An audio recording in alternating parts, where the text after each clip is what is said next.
Mening ismim Abdusalom Niyaz Uyg'ur. 1977 yil 2 ayning 28 kuni Urumchi tug'ilgan.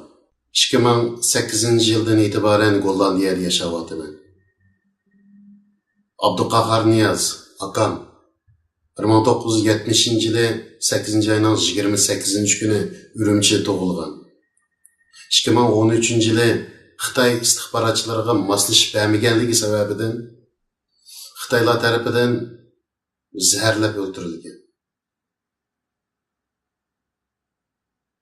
Aygul Niyaz 1961 yili 12 ayning 19 kuni tug'ilgan.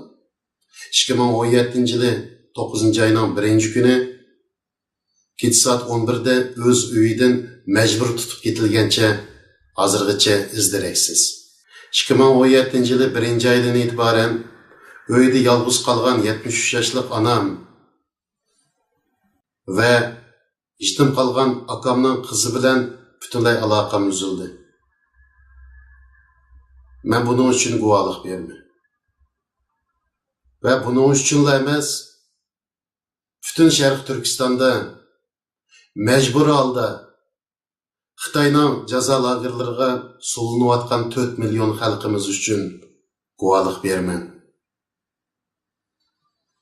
İzdiraksiz g'oyib bo'lib ketayotgan qiron yoshlarimiz va ularning atkaz qilinayotgan ishga a'zolari uchun guvohlik berman.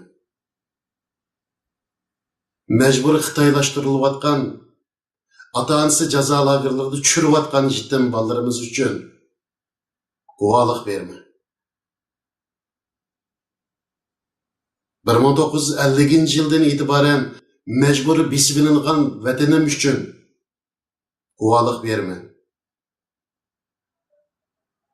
Ve onundan başka ismi atalmagan xizmetdaşlarım, sabdoshlarim, savaqdoshlarım, qeyrindoshlarım, vatandoshlarım uchun guvohlik berman.